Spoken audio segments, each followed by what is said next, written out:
I've actually not seen a lot of people your age जिनको investing के बारे में इतना पता होता है. मैं अपना आज ही पोर्टफोलियो देख रहा था और अभी यूएस में अभी इलेक्शंस हुए, उसके बाद जो अप्रिसिएशन आया मैंने अब देखा लास्ट 3 मंथ्स में मेरा आई थिंक 10% का प्रॉफिट है, जो कि लोग यूजुअली एस्टिमेट करते हैं कि 8 to 10% हमें एनुअली भी मिल जाए, तो वो भी इट्स अ डिसेंट अमाउंट.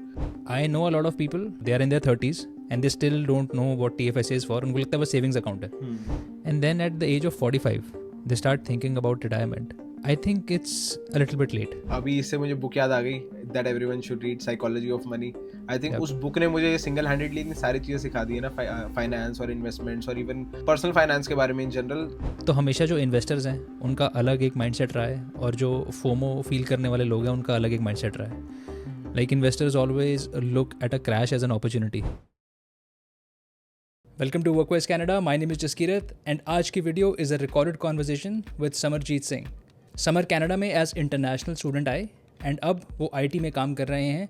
उनको लगभग 3 साल हो गए हैं कनाडा आए हुए. And he also has a YouTube channel where he shares his journey as an international student and he also shares videos related to personal finance. इस वीडियो में हमने समर की इन्वेस्टमेंट्स के ऊपर बात की है. कैसे एज इंटरनेशनल स्टूडेंट उन्होंने अपने TFSA अकाउंट को यूज़ करके अपने लिए एक अच्छा कॉर्पस तैयार किया.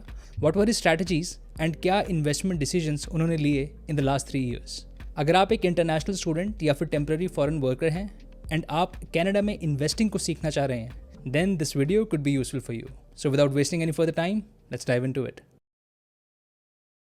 So Samar, first of all, thank you. Yeah, thank you for joining the conversation. Thank you for being on the channel.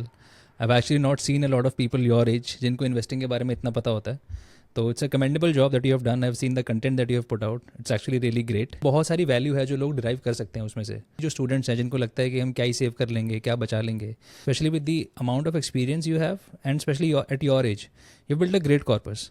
ठीक है, तो हम वहाँ से बात शुरू करेंगे. बट उससे पहले लगा I would want to know कि यार इंडिया से आप कहाँ से हो, यहाँ पर आप कितने सालों से हो and like what has been your journey so far. So first of all thanks a lot for inviting me. और फाइनेंस तो यार मेरा सबसे ज़्यादा फेवरेट सब्जेक्ट रहा है अभी तक का. When it comes to practical, जो एक्चुअल इन्वेस्टिंग का पार्ट होता है और जो मनी मैनेजमेंट होता है, पर्सनल फाइनेंस होता है, so I am just in love with that. तो उसके ऊपर तो मैं लाइक हमेशा सीखता रहता हूँ और कंटेंट भी बनाता रहता हूँ. तो जस्ट अ ब्रीफ इंट्रोडक्शन, मैं उत्तराखंड से हूँ और my full name is Samarjeet Singh और I am 21.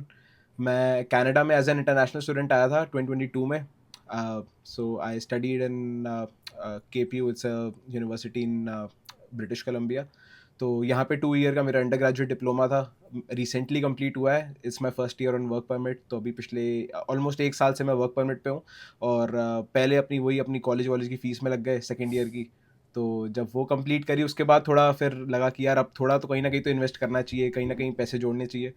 So that's how I discovered investing. तो वहाँ से फिर अभी 1 साल से तो रेगुलर इन्वेस्टिंग चली रही है कि हर महीने जो भी आता है थोड़ा सा पे चेक जो है सीधा इन्वेस्टिंग में मैं डाल देता हूँ. So yeah that's about it. You are not from an investing और फाइनेंस बैकग्राउंड, राइट. आपका जो प्रोफाइल भी है that is into IT, you into tech, right. तो how do you discover it terms like TFSA क्या होता है, RRSP क्या होता है, एज अ स्टूडेंट इस इन टूल्स का बेनिफिट कैसे उठा सकते हो. तो like how did you get into that. क्योंकि I know a lot of people they are in their 30s and they still don't know what TFSA is for. उनको लगता है बस सेविंग्स अकाउंट है. दे डोंट इवन नो कि उसमें से trade कर सकते हैं. अगर कर सकते हैं तो किन किन सिक्योरिटीज़ को वो होल्ड कर सकते हैं. They don't even know that. But I want to know like what was your journey and how did you discover it and फिर कैसे शुरुआत की आपने. तो इन्वेस्टिंग तो मेरी इंडिया से ही चल रही थी. व्हेन आई वाज 16 उस टाइम पे मैंने थोड़ा बहुत मेरी ऑनलाइन वगैरह इनकम होती थी, तो वहाँ से मैंने म्यूचुअल फंड्स में अपने पापा का पैन कार्ड वगैरह यूज़ करके अकाउंट बनाया और वहाँ से फिर मतलब थोड़ी बहुत इन्वेस्टिंग स्टार्ट करी. एंड ना एक वो होता है उस टाइम पे मेरे रिटर्न्स मतलब थोड़े बहुत, क्योंकि उस टाइम पे इंडिया की मार्केट बहुत बढ़िया चल रही थी, तो उस टाइम पे मेरे जो थोड़े बहुत रिटर्न्स आए और उसके बाद ना एक माइंडसेट बन जाता है कि यार पॉजिटिव रिटर्न्स एक बार देख लिए ना, फिर मन करता है उसको बार बार रेप्लिकेट करो और इन्वेस्ट करो और पैसे कमाओ. तो जब मैं कनाडा आया मेरा भी वही एम था कि एक बार बस ये कॉलेज वगैरह की फ़ीस हो जाए, उसके बाद जो पैसे बचेंगे सारे इन्वेस्टिंग में डाल देंगे. और मुझे तो ऐसा लगता है कि कनाडा में इन्वेस्टिंग करना इज़ वे सिंपलर, क्योंकि इंडिया में मुझे इतने कुछ खास रूल समझ में नहीं आए कि यार टैक्स हम्म, कैसे बचाते हैं आप, टैक्स एफिशिएंट अकाउंट कौन से होते हैं, कितना आपका टैक्सेस कटते हैं आप अगर इन्वेस्टिंग करते हो तो।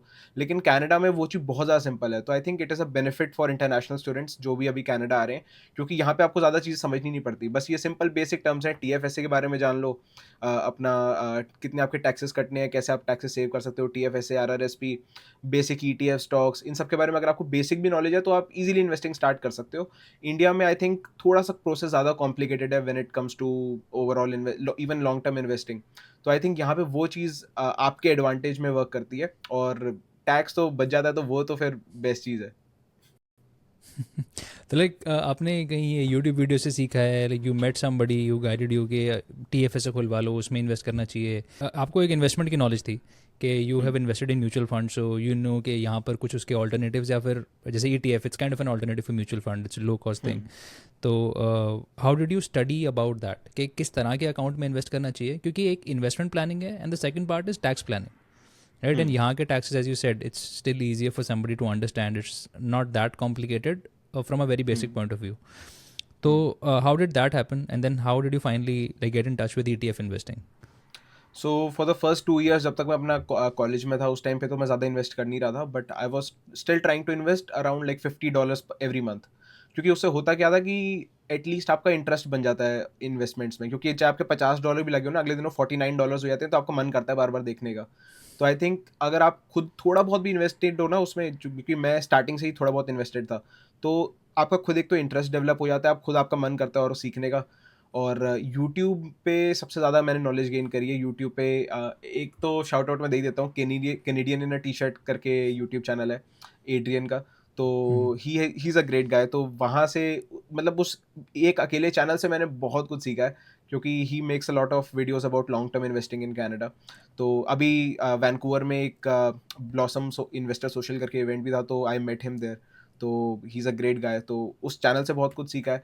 बाकी आई थिंक यूट्यूब से बढ़िया तो कोई प्लेटफॉर्म रहा नहीं है। और बाकी आप सिंपल, क्योंकि हर सारे टूल सिंपल, ऐप डाउनलोड करो, इजीली इन्वेस्टिंग स्टार्ट कर सकते हो। यूट्यूब पे आप टीएफएसए क्या होता है ये सीख सकते हो, बेस्ट बिगनर फ्रेंडली ईटीएफ्स कौन कौन से होते हैं, वो यूट्यूब पे आई थिंक सब कुछ ही अवेलेबल है। तो मेरा तो main source of learning YouTube ही था। बाकी एक बार आपने नॉलेज गेन कर ली, उसके बाद आप थोड़ा बहुत अगर $50 या $100 से भी स्टार्ट करते हो ना, एक बार आपका खुद इंटरेस्ट बन गया, तो आप खुद ही उस हैबिट में आ जाओगे of regular investing. That's true, but यार यूट्यूब पे ना मिस इन्फॉर्मेशन भी बहुत है। First of all, Canadian T shirt great resource 100%, यार मैंने भी काफ़ी हेल्प ली है to understand the basic concepts, and then मतलब as a beginner for somebody who doesn't know investing, he is a great resource. मतलब it's almost a lecture series, you can go and just watch his videos. But then there is also a lot of noise, incorrect information भी available है YouTube पे। तो अगर कोई beginner है, how can they differentiate between कि हाँ ये मुझे फॉलो करना है, ये नहीं फॉलो करना है? क्योंकि मैंने देखा है अगर कोई इन्वेस्टिंग के ऊपर वीडियोस बना भी रहा है, अ lot of people comment about कि मुझे बस वो मैजिक फंड बता दो या मैजिक स्टॉक बता दो जिसमें मैं इन्वेस्ट कर दूँ। तो what I feel is that there is a lack of planning or lack of research or lack of effort that people want to put in when it comes to doing their homework. How did you not fall into that trap? एक तो I think दो चीज़ें हैं। एक तो सबसे पहले तो कि इतना सारा कंटेंट है यूट्यूब पे कि आप अगर 10 वीडियोस देख लो तो आई थिंक आपको 3 गलत एडवाइस मिलेंगी और 7 एडवाइस जो होगी वो सिमिलर होगी, तो आपको पता चलता है किस चीज़ पे ज़्यादा बिलीव करना है। तो एक तो वो चीज़ है। बाकी आप जो आई थिंक मेरे लिए हिट एंड ट्रायल मेथड काफ़ी वर्क करा है, क्योंकि इंडिया में मैंने एक्चुअली स्टॉक्स में भी इन्वेस्ट करा था और मेरे उसमें लॉसेस हुए थे। देन आई रियलाइज्ड कि यार मुझे बिल्कुल नॉलेज नहीं है कि यार किस कंपनी का कैसी मैनेजमेंट है, कौन सी इंडस्ट्री कैसी चल रही है, and I don't really have time और effort to put into it कि मैं एक एक स्टॉक को एनालाइज करूँ, फिर रेगुलरली उसको ट्रैक करूँ। तो वहाँ पे मतलब और specially when you are a student या फिर आपके पास कैपिटल बहुत कम रहता है, जब आप 50 या $100 से स्टार्ट करते हो, you don't really have a lot to lose. तो उस टाइम पे आप एक्सपेरिमेंट कर सकते हो, हिट एंड ट्रायल कर सकते हो कि आपने 10 अलग अलग जगह पे पैसे डाल दिए और आप फिर खुद ट्रैक कर रहे हो कि यार कहाँ पे बेटर रिटर्न्स मिल रहे हैं या फिर कहाँ पे सेफर है, कौन सा ऑप्शन सेफर है। तो मैंने वही डॉज कॉइन में भी इन्वेस्ट करे थे। इंडिया में मैंने बहुत सारे क्रिप्टो प्रोजेक्ट्स थे उसमें भी इन्वेस्ट करे थे, बट वही वहाँ पे लॉसेस भी हुए। इंडिया में मेरे स्टॉक्स में थोड़े बहुत लॉसेस हुए, तो वहाँ से सीख के फिर यहाँ जब मैं कनाडा आया तो मुझे पता चल गया कि यार किस चीज़ों में पैसे डालने हैं, किस में नहीं डालने हैं। तो आई थिंक अब जो है थोड़ा स्टेबल हो चुका है कि अब मेरा ये है कि ऑटो पायलट पे सब चल रहा है कि मुझे पता है कि ये 3-4 स्टॉक्स है, ईटीएफ्स हैं जो कि मुझे रेगुलरली लॉन्ग टर्म के लिए बढ़िया है, तो मैं उसमें मैंने ऑटोमेट करके छोड़ा हुआ है कि हमेशा जब भी पेचेक आएगा तो अपने आप कट जाएंगे। तो उसके बाद अब मुझे कुछ नहीं करना, बस वो थोड़ी बहुत आपको नॉलेज गेन करनी है और थोड़ा hit and trial, I think आपको उससे भी आप काफ़ी सब सीख सकते हो। मैंने आपको जो अभी स्टॉक पोर्टफोलियो का ब्रेकडाउन देखा था रिसेंटली, उसमें interestingly there was no individual stock, सारे हाँ। ईटीएफ्स ही हैं।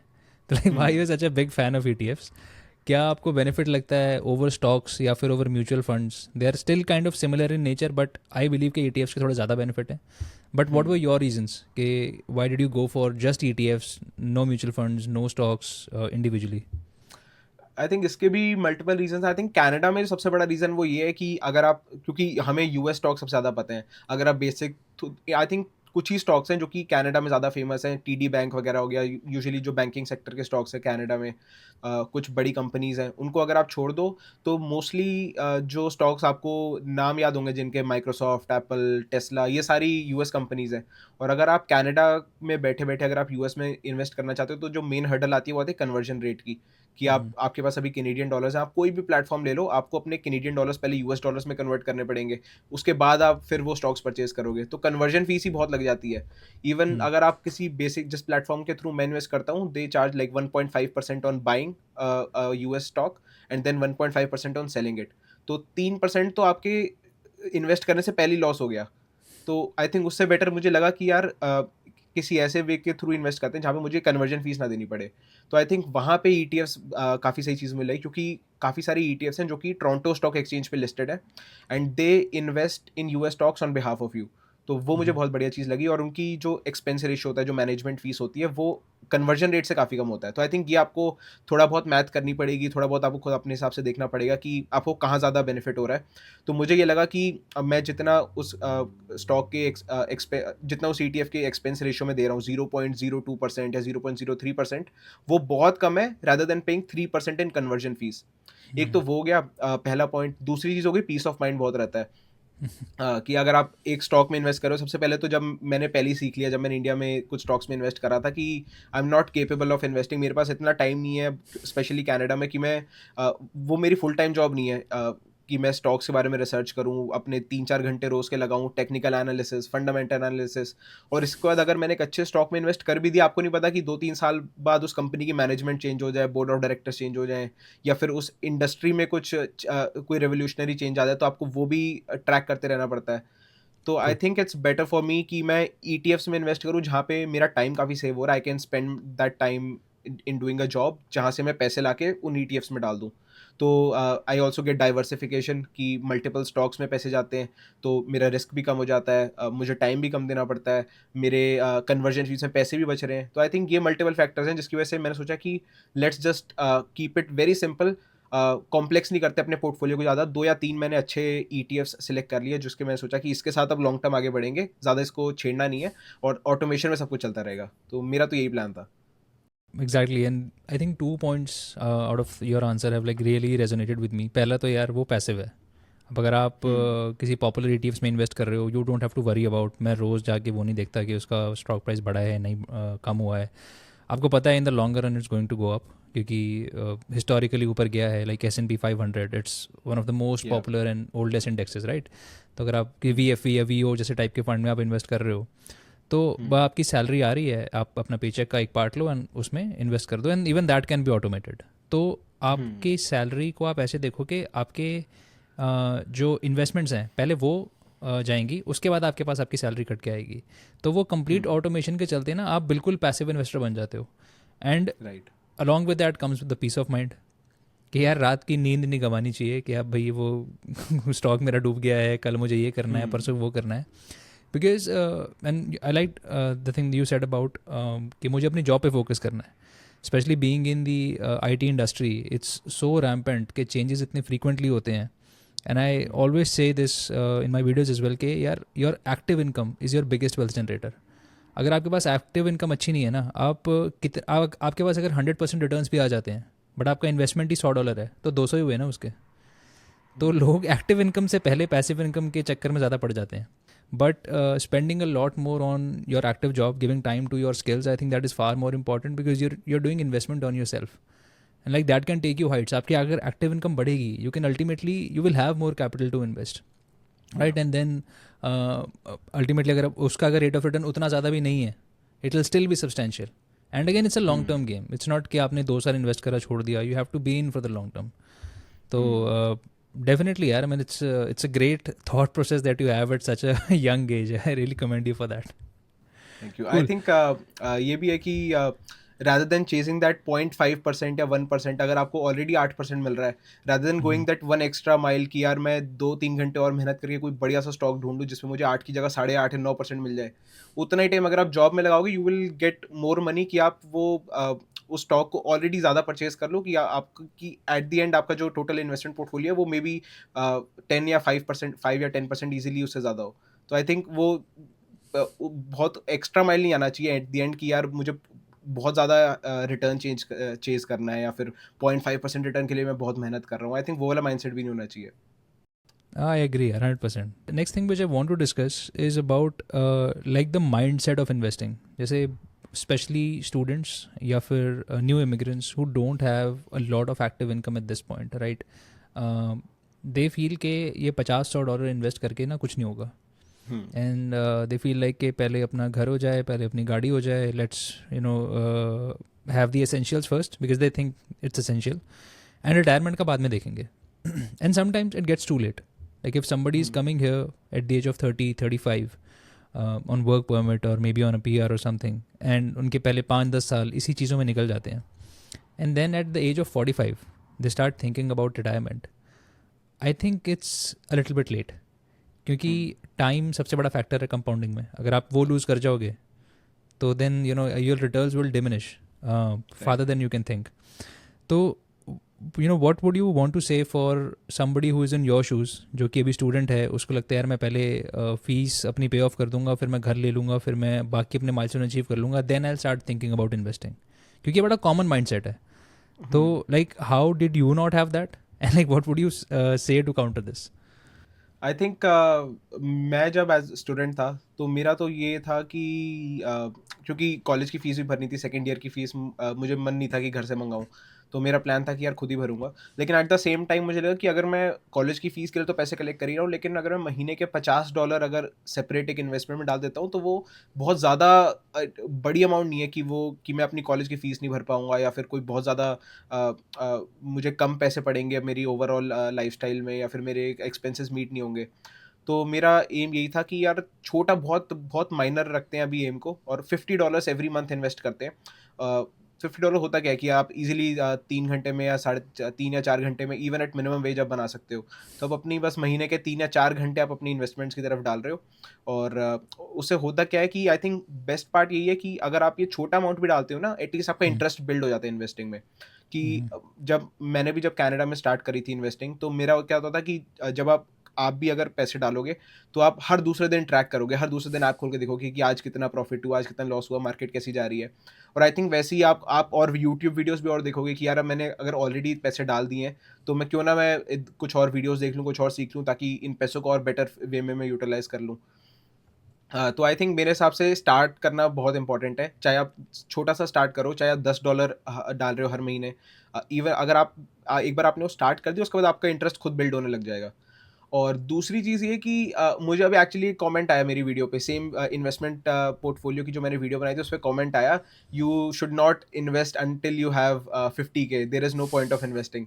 तो मुझे पता नहीं है उसका मैं क्या रिप्लाई दूँ, क्योंकि मुझे उस कमेंट में कोई पॉइंट नहीं लगा कि क्यों ना इन्वेस्ट करें. आई थिंक रिटायरमेंट का तो चलो there is already a benefit कि आप इन्वेस्टमेंट करते हो, आपके रिटायरमेंट के लिए तो ऑलरेडी एडेड सिक्योरिटी है.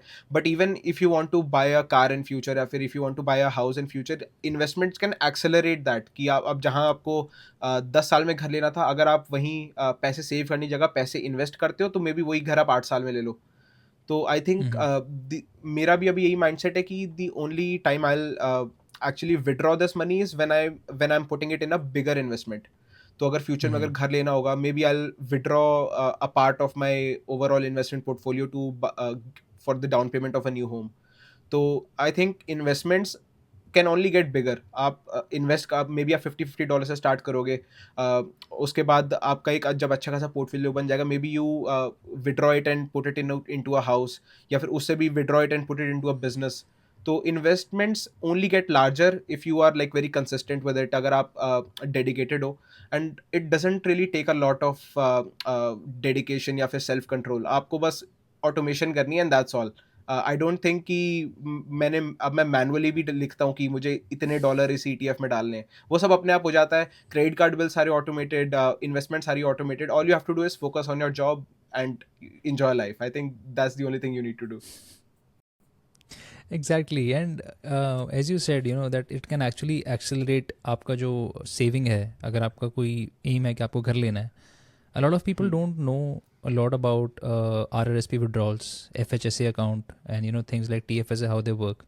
बड़े सारे लोगों को तो ये भी मिथ है कि आप इन्वेस्टमेंट जो आप RRSP में कर रहे हो वो आप रिटायरमेंट से पहले नहीं निकाल सकते। Well that's not the case. बहुत सारे first specially for the first time home buyers बहुत सारे ऐसे प्लान्स एक्चुअली अवेलेबल हैं। And I think home buying plan की तो लिमिट भी लास्ट ईयर बढ़ी है। I think the earlier limit was 35,000, it now got increase to 60,000। तो इमेजिन कि अगर आप 5-6 साल में वो अपना कैपिटल बिल्ड करते हो and you can withdraw that money tax free to pay for your down payment, तो उससे बढ़िया क्या है? But Yeah, right. People most of the people are not aware about these things.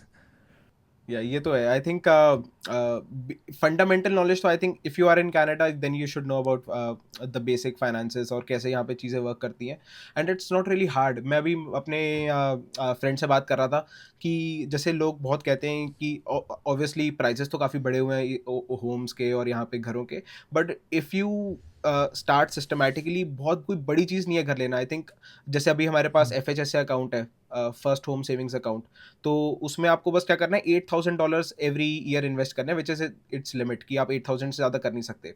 अगर आप 8,000 को ईयरली डिवाइड करो तो वो $600 कुछ आता है, $650। Exactly. So all you have to do is invest $650 every month, और $650 इन्वेस्ट करना बहुत बड़ी चीज़ नहीं है, even if you are working at a minimum wage. अगर आप मिनिमम वेज पे भी काम कर रहे हो, आपका 2,500 का भी पे चेक बनता है, $650 is very easy to take out.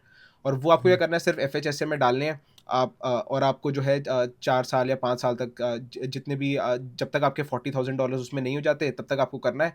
The best part is कि आप उस $40,000 पे टैक्स भी नहीं पे कर रहे, तो अगर आप जो भी आप टैक्स ब्रैकेट में आते हो उस हिसाब से आप वो $40,000 पे टैक्स भी बचा रहे हो, so that get added into that $40,000, क्योंकि आप $40,000 तो आपका इनिशियली सेव्ड है, जो आपने टैक्स सेविंग करी वो अलग है, तो वो आप उसके ऊपर ऐड करो, और जो $40,000 थ्रू आउट द ईयर्स आपका ग्रो हुआ है वो अलग हो जाता है। तो आई थिंक आप इजीली $50,000 to $60,000 आप कलेक्ट कर सकते हो in the span of like 4 to 5 years। तो आई थिंक अगर आप सिस्टमैटिकली चलो और कंसिस्टेंटली इन्वेस्ट करो तो it's not really a big thing कि आपको अगर अपने घर की डाउन पेमेंट भी करनी हो तो। Moving on to the next thing, like what are your thoughts on investing into real estate versus like ETFs? And just to clarify, real estate investment से मेरा मतलब वो घर नहीं है जिसमें आप रहते हो। जिस घर में आप रह रहे हो that is not an investment. But मान लेते हैं आपने अब अपना घर ले लिया है and now a lot of people here in Canada rely on real estate as the primary thing of investment, कि अभी हम एक और घर ले लेते हैं, छोटा सा होगा, and then will rent it out, so a part of the mortgage will be covered by the rent and हमारी इक्विटी बिल्ड होती रहेगी and ultimately will sell it off and will make good profit. तो I was really interested to know कि यार what are your thoughts, like you are mostly into ETFs, आगे जाके do you think you will invest into properties as well? पहली चीज़ तो ये कि real estate के लिए आपके आपके पास कैपिटल बड़ी होनी चाहिए। So I didn't really had that option till now, क्योंकि I came here like 3 years ago। So अभी तक जो है I am just collecting, I am still collecting for the down payment of my first home, which will be the home that I will live in. So वो investment property तो नहीं होगी, but I think अभी तक वो मुझे opportunity नहीं मिली कि मैं रियल एस्टेट में इन्वेस्ट करूं। और दूसरी चीज़ कि आई थिंक स्टॉक्स का जो ट्रैक रिकॉर्ड है पिछले 50 साल का, 100 साल का, आई थिंक वो बहुत ही सही चीज़ है। आप अगर आपको, क्योंकि आई थिंक अगर मुझे रियल एस्टेट में इन्वेस्ट करना होगा तो मुझे 10 और चीज़ें देखनी पड़ेंगी, और अगर मुझे स्टॉक्स में इन्वेस्ट करना है, मुझे बस ये देखना है कि यार पिछले 100 साल में इसने बढ़िया परफॉर्म करा है, there is a very high possibility कि अगले 10 साल में भी ये मुझे प्रॉफिट ही देगा। तो I think investing in stocks and ETFs is easier. वहाँ पे आपका जो है रिस्क कम होता है। Definitely I think real estate में कनाडा की तो आई थिंक इकोनॉमी पूरी रियल एस्टेट पे बिल्ड हुई हुई है। I think real estate is like a very integral part of Canadian economy, क्योंकि आई डोंट थिंक कि रियल एस्टेट बूम अभी तक ख़त्म भी हुआ है। पिछले 50-100 साल से जो चल रहा है, जो कि बूम आए जा रहा है, ऊपर जाए जा रही है मार्केट रियल एस्टेट की, वो आई डोंट थिंक अभी तक नीचे आई है कभी। सो अभी तक तो पॉजिटिव ही रहा है सब। जिन लोगों ने पिछले कुछ सालों में इन्वेस्ट करा था, उनका तो अभी तक पॉजिटिव रिटर्न ही रहा है। आपको आपके प्रॉपर्टी पे अप्रिसिएशन मिल जाता है, रेंटल इनकम मिल जाती है।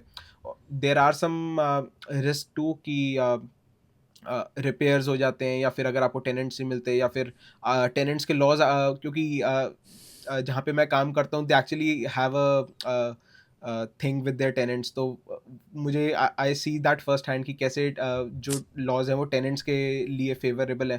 तो आई थिंक वहाँ पे कुछ चीज़ें हो जाती हैं जहाँ जो आपको ध्यान देना होता है। But I think real estate is a very good investment, and specially for diversification, क्योंकि even if you are diversified in stocks, stock market एक साथ भी क्रैश हो सकती है, and at that time I think it's good to have real estate as a backup. So I think even for if you have a large enough capital and if you want some diversification, then real estate is a really good option to consider. I would say यार it is more suited to everybody's needs के अब specially अगर आप ऐसी job में हो जो कि बहुत इंटेंसिव है, right, then you won't have the time कि अगर आप के जो टेनेंट्स हैं उनके पास कोई रिपेयर है, मेंटेनेंस है, then you go and fix it. Then you would say lot of people argue कि आपके पास प्रॉपर्टी मैनेजमेंट कंपनीज हैं, but then they are also not cheap. And ultimately if you end up in a negative cash flow, जहाँ पर mortgage and बाकी खर्चे निकालने के बाद आपकी जेब से पैसे जा रहे हैं हर मंथ, तो then I think you are in a risky situation. And a lot of people were actually for the past 2 years, क्योंकि इंटरेस्ट रेट्स बढ़े बहुत ज़्यादा। लाइक आई नो पीपल जिनका 1-1.25% से बढ़ के इट गॉट टू 5%, 5.5%। एंड जो प्रॉपर्टीज़ उनकी rental properties positive cash flow में थी, they all went to negative. तो आई think in that sense ETF में आपके पास अगर जब मार्केट क्रैश आता भी है, you still have an opportunity कि अगर इन्फ्लेशन ज़्यादा है उस साल तो you don't invest. But like if you are actually bound in a property, तो आप ये नहीं कह सकते कि मैं अब मॉर्गेज नहीं दे रहा रेंटल प्रॉपर्टी की। तो वहाँ पर आप फिर ज़बरदस्ती पैसा निकालोगे एंड डालोगे। And what I also think is कि जब भी आप उस प्रॉपर्टी को सेल ऑफ करते हो, it's always a taxable event, क्योंकि आपको जब आप उसको सेल ऑफ करोगे पूरा ही सेल ऑफ करोगे। इट कैन नॉट बी के let's say you are retired now and आपके पास मल्टीपल प्रॉपर्टीज़ हैं एंड योर एक्चुअल जो सोर्स ऑफ इनकम है that is actually either rent और by the sale of the properties. And let's say you are in the need of selling that property, तो आप सिर्फ एक कमरा या एक बाथरूम नहीं बेच सकते, आपको वो पूरा या तो बिल्डिंग या यूनिट या घर वो बेचना पड़ेगा, तभी जाके you can recover that money, and that will bring a lot of tax liability as well. Whereas if you are invested in stocks, ETF, these kind of things, you can just withdraw the amount that you need and सिर्फ आप उतने पे ही tax दोगे. तो आई थिंक tax efficiency के purpose से भी वो अच्छा है. Plus historically I am kind of more biased towards ETF investing, क्योंकि मेरा personal experience with property investment इतना अच्छा नहीं रहा है. Just to give you the background, I think the returns have always been better for even if you look at Toronto के property prices और Vancouver के property prices. I don't think the average yearly appreciation has been nearly 10%. Whereas if you just put your money in S&P 500, आप सिर्फ उसमें डाल के छोड़ भी दोगे, तब भी it will beat property. There is a high chance that it will beat property. And again, all the pains that come along with it, I think a person like me would not be up for investing into property. But yeah, again, it's a good asset and सबका अपना experience है. कई लोग हैं जिन्होंने अपनी पूरी wealth property investment से बनाई है, तो to each to his own. Right. मैं अपना आज ही पोर्टफोलियो देख रहा था, और अभी यूएस में अभी इलेक्शंस हुए, उसके बाद जो अप्रिसिएशन आया, मैंने अब देखा लास्ट 3 months में मेरा आई थिंक 10% का प्रॉफिट है, जो कि लोग यूजुअली एस्टिमेट करते हैं कि 8 to 10% हमें एनुअली भी मिल जाए, तो वो भी इट्स अ डिसेंट अमाउंट. और पिछले कुछ सालों में तो उससे भी ज़्यादा ही मिला है. Usually 15% is average that we have got in last few years. और अभी पिछले 3 महीने में 10% ईजिली ऑन S&P 500, तो वो भी काफ़ी सही चीज़ है. और ऑल्दो ये अप्स एंड डाउन्स तो आते रहते हैं, बट इट्स गुड टू सी कि कितना बढ़िया अभी स्टॉक मार्केट परफॉर्म कर रही है, and you get encourage to add more money, और इसमें आप अपने जो है यू स्टेप इन. Especially यार इस साल तो it was a boom. Like S&P 500 was up by 33-35%. But then again, this is not going to be forever. It's a very short form. हम कह सकते हैं कि बुल रन चल रहा है अभी. बट आगे जाके जैसे कोविड में क्रैश भी हुआ था, तो जब आपकी जो आपका जो पोर्टफोलियो है वो 20% से डिप लेता है, you should also have guts to digest that. या कि देयर इज़ अ चांस कि आपका जो 100K का पोर्टफोलियो है वो कभी भी 80K हो सकता है अगर कोविड जैसा कोई क्रैश आता है तो राइट। आई ये think should have. Best book, अभी इससे मुझे बुक याद आ गई, that everyone should read, psychology of money. I think yup. उस बुक ने मुझे सिंगल हैंडेडली इतनी सारी चीज़ें सिखा दी है ना, फाइनेंस और इन्वेस्टमेंट्स और इवन पर्सनल फाइनेंस के बारे में इन जनरल, कि I think that's the money bible if you want to just start investing. I think if you are into reading then you should definitely get that book. Yeah no, मैंने तो उसको पढ़ा है and I think I also follow Morgan Housel, उनके author हैं, तो I also follow his blogs, his podcast. There is another book yeah. Which is very famous अच्छा। Of him, I think it's called same as ever. Okay. तो उसमें अगर आप पढ़ोगे तो he talks more about the psychology of people who are investing. तो इसे कि आप जितने मर्जी क्रैशेस एंड जो बुल रन्स आए हैं, अगर आप उनका पैटर्न उठा के देखोगे लोगों का, तो हमेशा जो इन्वेस्टर्स हैं उनका अलग एक माइंडसेट रहा है, और जो फोमो फील करने वाले लोग हैं उनका अलग एक माइंडसेट रहा है। Like investors always look at a crash as an opportunity, कि अब प्राइसेस कम है, अब मैं ETFs को सस्ते में उठा सकता हूँ, स्टॉक्स को सस्ते में उठा सकता हूँ। तो ग्रीड और फियर जो इमोशंस हैं उसके बारे में बहुत अच्छे से एक्सप्लेन किया हुआ है उस बुक में। Like it's a very good read. And Morgan Housel, like he just not talks about investments, but उसके पीछे की साइकोलॉजी क्या है, जो बंदा इन्वेस्टेड है इतने टाइम से, कैसे आपको हैंडल करना है, कैसे आपको अपनी सैनिटी मेंटेन करनी है। तो he is great at that. Yeah, I love that book. तो समर यार, like what is the one piece of investment advice that you would want to give to somebody who's in your shoes, आपके age के जो हैं students हैं अभी, या फिर जो नए वर्कर्स हैं और very young. If you are 21, 22, you essentially have 40 years in the market at least to invest. बहुत बड़ा टाइम होराइजन है। You can actually multiply your wealth bye multiple times, right? But लोग उसको उस टाइम पे realise नहीं करते, वो रियलाइजेशन आता है उसके 8-10 साल बाद। एंड जो आप इन्वेस्टमेंट 20 से 30 साल की उम्र में कर रहे हो ना, वो आपको सबसे ज़्यादा इंटरेस्ट देगी वंस यू रिटायर। तो like what is your one piece of single advice अभी जो नए करंट इन्वेस्टर्स हैं या जो नहीं भी सोच रहे हैं इसके बारे में, like what should be their motivation to start investing? I think the best thing to do is just select a tax efficient account and just be dedicated with it. आप start small and just keep at it. क्योंकि अभी आपको शायद लगेगा नहीं, लेकिन जब future में आप देखोगे ना, even that tax efficient account makes a lot of difference. कि आपने अभी चाहे $50 भी अगर आप हर महीने इन्वेस्ट कर रहे हो, तो आज से शायद 10 साल बाद आपने देखोगे कि आपने हज़ारों डॉलर सिर्फ टैक्सेस में बचा लिए थे, just because you invested in something like TFSA। और मेरा इवन खुद का गोल अभी ये है कि just trying to max out my TFSA, जितनी भी लिमिट है इस साल की वो पूरी कर दो। आई थिंक वो गोल को मैं अभी चेस कर रहा हूँ। And I think being dedicated is the best part. कि आप अगर कोई भी, specially if you are in Canada and if you are international student, या फिर if you are a new immigrant, just start small, pick up a TFSA or any other tax efficient account that works for you, and just start investing consistently.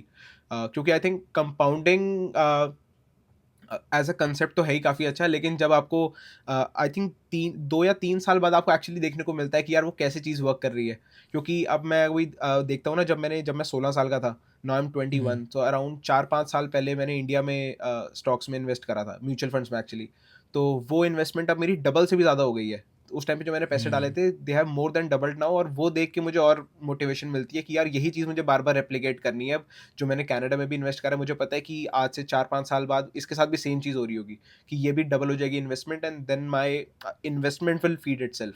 कि मैं इतने पैसे हर साल खुद नहीं डाल पाऊंगा जितने का मेरा ऑलरेडी प्रॉफिट हो रहा है।